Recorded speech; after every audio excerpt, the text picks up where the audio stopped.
Hello students, in this video we will discuss about the revaluation account. So basically हमने इसमें ये study करना है कि revaluation account क्या होता है, उसको कैसे प्रिपेयर करा जाता है, क्या रूल्स होते हैं और एक क्वेश्चन की प्रैक्टिस भी करेंगे इसमें.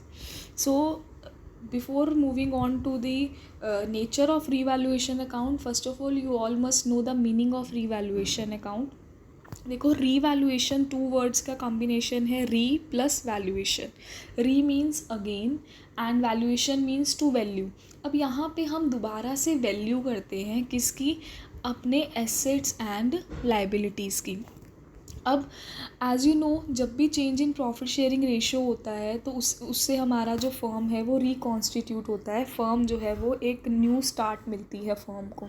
सो जब भी फर्म को न्यू स्टार्ट मिलती है यानी कि अगर फर्म रिकॉन्स्टिट्यूट होती है सो इट इज़ नेसेसरी कि जो हमारे एसेट्स और लाइबिलिटीज़ हैं उनकी वैल्यू करी जाए दोबारा से.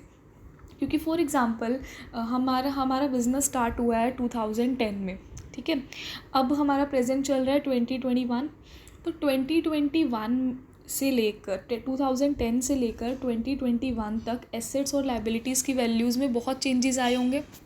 कुछ एसेट्स इंक्रीज़ हुए होंगे, कुछ डिक्रीज़ हुए होंगे, कुछ लाइबिलिटीज़ इंक्रीज़ हुई होंगी, कुछ लाइबिलिटीज़ डिक्रीज़ भी हुई होंगी. So at the time of reconstitution तो अगर एक फर्म दोबारा से स्टार्ट हो रही है सो इट इज़ नेसेसरी कि हम उन एसेट्स और लाइबिलिटीज़ की वैल्यू को चेक करें कि अब उनकी वैल्यू कितनी है, उससे हमें कितना प्रॉफिट हो रहा है और कितना लॉस हो रहा है. So that was the meaning of revaluation account. अब हर एक अकाउंट का एक नेचर होता है, मतलब whether such account will be real और पर्सनल और nominal. Clear. So revaluation account जो है वो नॉमिनल अकाउंट होता है. नॉमिनल अकाउंट है तो नॉमिनल अकाउंट का रूल आप सबको पता है, 11th क्लास में किया था. डेबिट ऑल एक्सपेंसेस और लॉसेस, क्रेडिट ऑल इनकम्स और गेन. इसका मतलब क्या है कि अगर रीवैल्यूएशन से हमें जो भी लॉसेस होंगे या एक्सपेंसेस होंगे उनको हमें डेबिट करना है और जो भी हमें इनकम या गेन जिसको हम कह सकते हैं उसे हमें क्या करना है, क्रेडिट करना है. तो इस अकाउंट को आपने क्रैमिंग नहीं करनी है. आपने इतना ध्यान रखना है, अपना कंसेप्ट ध्यान रखना है कि हम यहाँ पे शो कर रहे हैं कि हमारे एसेट की वैल्यू इंक्रीज़ हुई होगी या डिक्रीज़ होगी. सिमिलरली हमारे लाइबिलिटीज़ की वैल्यू इंक्रीज़ है या डिक्रीज़ है, हमें ये शो करना है. ठीक है. तो एज़ यूजुअल जैसे अकाउंट का फॉर्मेट होता है पर्टिकुलर अमाउंट वही फॉर्मेट रहेगा. तो अब आपको ये सोचना है कि अगर एसेट इंक्रीज़ होगा तो फर्म के लिए बेनिफिट है तो इसीलिए वो क्रेडिट साइड पे नोट डाउन होगा. अगर एसेट डिक्रीज़ होगा यानी कि फर्म के लिए लॉस है, आपकी प्रॉपर्टी की वैल्यू डिक्रीज़ हो रही है तो वो डेबिट में आएगी. सिमिलरली लाइबिलिटी का इंक्रीज़ होना, लाइबिलिटी मतलब आपको मीनिंग पता है सबको, 11th में किया है. लाइबिलिटी मतलब जो चीज़ें आपने पे करनी है. तो अगर आपने ज़्यादा अमाउंट अब पे करना पड़ गया आपको इतने ईयर्स के बाद eight the time of reconstitution तो आपके लिए वो क्या है, लॉस है. तो लॉसेस को हम कहाँ रिकॉर्ड करते हैं, डेबिट साइड पे. और अगर लाइबिलिटी डिक्रीज़ होती है यानी कि आपने जितना पे करना है वो आपको कम पे करना पड़ेगा तो it will be a gain for the firm. तो सारे गेन्स को हम कहाँ रिकॉर्ड करते हैं, क्रेडिट साइड पे. ठीक है. ये 4 जो पॉइंट्स हैं ये आपको बहुत ध्यान रखने हैं कि अगर एसेट इंक्रीज़ होगा तो क्रेडिट साइड, डिक्रीज़ होगा तो डेबिट साइड. रीज़न आपको बता दिए. सिमिलरली लाइबिलिटी जो हैं अगर इंक्रीज़ होंगी तो डेबिट और डिक्रीज़ होंगी तो क्रेडिट. और प्रॉफिट और लॉस आप इससे कैलकुलेट कर लोगे. अब इसको हम प्रैक्टिकली देखते हैं कि हमें प्रॉफिट लॉस कैसे कैलकुलेट करना है, उसको हम प्रैक्टिकली स्टडी करते हैं. ठीक है. सो हमारे पास यहाँ पे एक क्वेश्चन गिवन है. Ashok, Bhim and Chetan were partners in a firm sharing profits in the ratio of 3:1. Their balance sheet is given to you and it is said that Ashok, Bhim and Chetan decided to share future profits equally. उनकी ratio change हो गई है, ratio 1:1 हो गई है. और for this it was agreed that, ये कुछ पॉइंट्स गिवन है. ये मैंने आपकी बुक के क्वेश्चन को ही मोल्ड करके आपको रिवैल्यूएशन का मेनली कंसेप्ट समझाने के लिए एक एग्जाम्पल लिया. ठीक है. तो सबसे पहले हम इसमें तो रिवैल्यूएशन अकाउंट का फॉर्मेट हम बना लेंगे. बट जैसे ये फॉर्मेट होता है revaluation account, debit particulars amount. अब हम 1 बाय 1 पॉइंट्स रीड करेंगे और ये देखेंगे कि कौन सी आइटम जो है वो कहाँ पर जानी है, कौन सी साइट पे जानी है। So first point is given to us as land be revalued at 1,60,000, land be revalued at 1,60,000। अब अगर हम इसको हिंदी में ट्रांसलेट करें तो इसका मतलब क्या है कि लैंड हमारे पास पहले कितने का था, 1 लाख का, और अब लैंड की वैल्यू कितनी हो गई है, 1,60,000 की। तो सिंपल सी बात है कि लैंड की वैल्यू जो है वो 60,000 से क्या हुई है, इंक्रीज़ हुई है ना। तो लैंड हमारा एसेट है, एसेट का इंक्रीज़ होना आपको पता है कहाँ जाएगा, रीवैल्यूएशन की क्रेडिट साइड पे। तो अब यहाँ पे एक चीज़ का ध्यान रखना है कि रीवैल्यूएशन में हमेशा दिखाते हैं हम चेंज, कितना चेंज हुआ, ठीक है, उसकी वैल्यू कितनी इंक्रीज़ हुई, कितनी डिक्रीज़ हुई, चाहे एसेट है चाहे लायबिलिटी है, ये आपको बहुत अच्छे से माइंड में रखना है, ठीक है। अब यहाँ पे हमें रिवाइज्ड बैलेंस शीट बनाने को भी बोल सकते हैं। तो आपको एक चीज़ ध्यान रखनी है, रीवैल्यूएशन और बैलेंस शीट में जनरली स्टूडेंट्स कंफ्यूज हो जाते हैं, उन्हें अमाउंट्स नहीं पता लगते कि कैसे कौन से लिखने हैं। तो जितना चेंज होगा वो आपका रीवैल्यूएशन में जाएगा, और जितनी वैल्यू उसकी हो गई या उस एसेट की रह गई वो जाएगी हमारी बैलेंस शीट में। तो इसमें आपको at, by, to, in words का बहुत ध्यान रखना पड़ेगा, ठीक है। तो जितना चेंज हुआ वो रिवैल्यूएशन में जाएगा, जितनी वैल्यू रह गई वो जाएगी आपकी balance sheet. Clear. So in this point land की वैल्यूएशन हो रही है 1,60,000 की, ठीक है। लैंड की वैल्यू 1,60,000 हो गई, यानी कि 60,000 से इंक्रीज़ हुई, चेंज कितना हुआ 60,000, और वैल्यू कितनी हो गई 1,60,000। तो सिंपल सा इसमें हम ध्यान रखेंगे, आपने जो लैंड की वैल्यू इंक्रीज़ हुई है तो आपके लिए इनकम है, तो आप बाय लैंड लिख देंगे 60,000, ठीक है। और साथ ही एक चीज़ का और भी ध्यान रखना है, जब आप बैलेंस शीट बनाएंगे, आपके सामने एक बैलेंस शीट जो है वो बनी हुई है, तो बैलेंस शीट में जब आप लैंड लिखेंगे तो वो लैंड आप कितनी लिखेंगे, 1,60,000, ठीक है। तो दोनों में रिवैल्यूएशन और बैलेंस शीट में डिफरेंस जो है वो आपको आना चाहिए कि रिवैल्यूएशन में चेंज आता है और बैलेंस शीट में कि उसकी वैल्यू कितनी रह गई वो आता है, ठीक है। Now let's read the second point which is given in your question. Building भी डेप्रिशिएटेड बाय 6%। अब आपको बोला हुआ है बिल्डिंग जो है वो डेप्रिशिएट हो रही है बाय 6%। अब बिल्डिंग की वैल्यू कितनी है, 1 लाख, ठीक है। बिल्डिंग कितने की है, 1 लाख की। अब डेप्रिशिएट होने का मतलब आपको पता है वैल्यू डिक्रीज़ होना, 11th क्लास में पूरा चैप्टर किया है डेप्रिसिएशन का।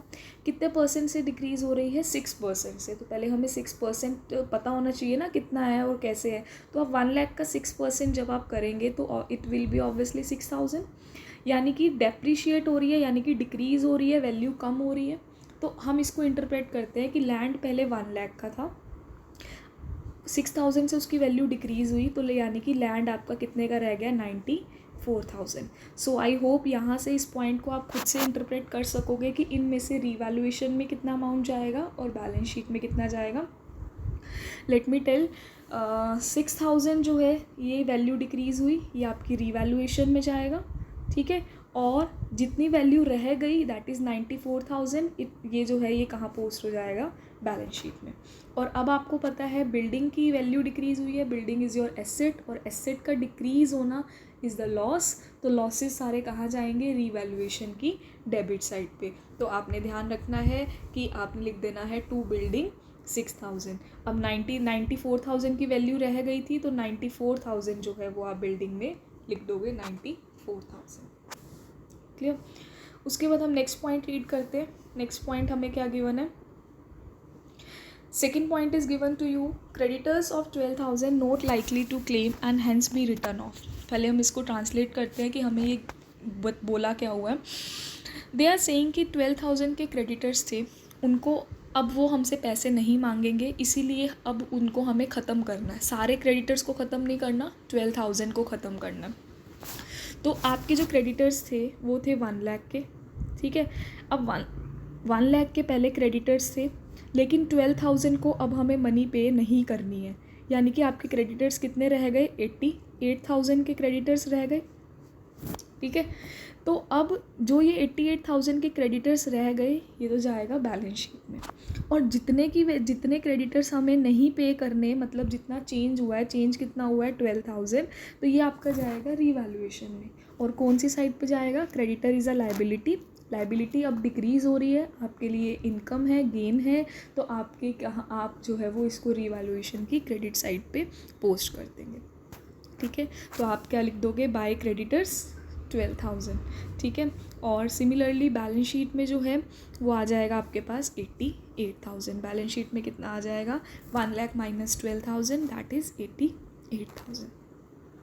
Now comes the last point, provision for doubtful debts. अब provision for doubtful debts 11th class में इसका मीनिंग करा था, एक बार उसको रिकॉल करते हैं।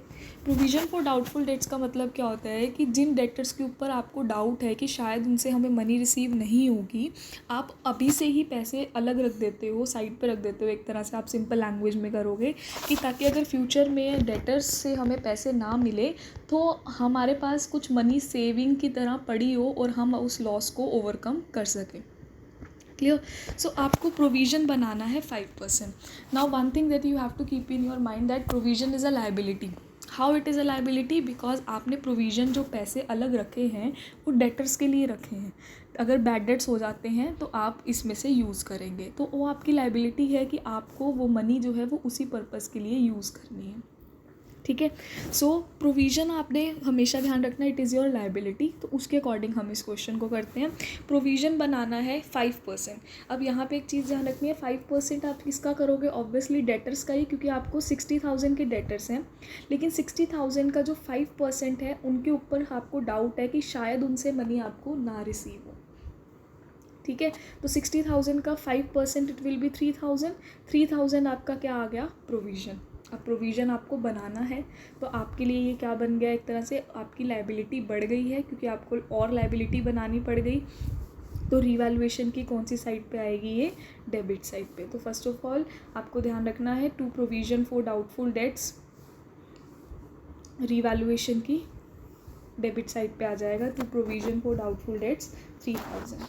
और अब बैलेंस शीट में इसका कैसे इफेक्ट आएगा? देखो, प्रोविज़न बनाने से आपके डेटर्स की वैल्यू रिड्यूस हो जाती है, बिकॉज आपको ये डाउट है कि 60,000 में से शायद 3,000 हमें ना मिले। तो आप 60,000 में से 3,000 माइनस करके आप डेटर्स कितने शो करेंगे? 57,000। ठीक है, so that was all about revaluation account, कि उसका क्या नेचर होता है, उसको कैसे आपको रूल्स रेगुलेशंस के साथ आइटम्स को नोट डाउन करना है। अब इस अकाउंट को लास्ट में हम देखते हैं कि इसको क्लोज़ कैसे करना है। आप क्रेडिट साइड का टोटल करेंगे और डेबिट साइड का टोटल करेंगे। क्रेडिट साइड का टोटल आ रहा है 72,000 और डेबिट साइड का टोटल आ रहा है 9,000।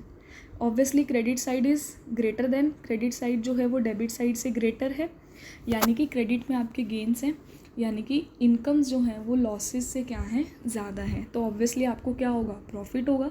तो प्रॉफिट जो है वो रीवैल्यूएशन की डेबिट साइड पे लिख देंगे, to profit transfer to partners capital account. It is just like a balancing figure. ठीक है, जैसे बैलेंसिंग फिगर है वैसे तो ये प्रॉफिट है। ठीक है, प्रॉफिट का रीज़न मैंने आपको बता दिया, क्योंकि credit side is greater than the debit side. तो प्रॉफिट आपके पास कितना आ जाएगा? 63,000।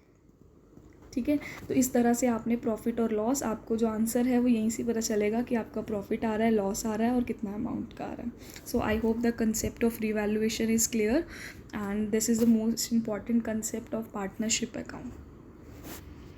Thank you students.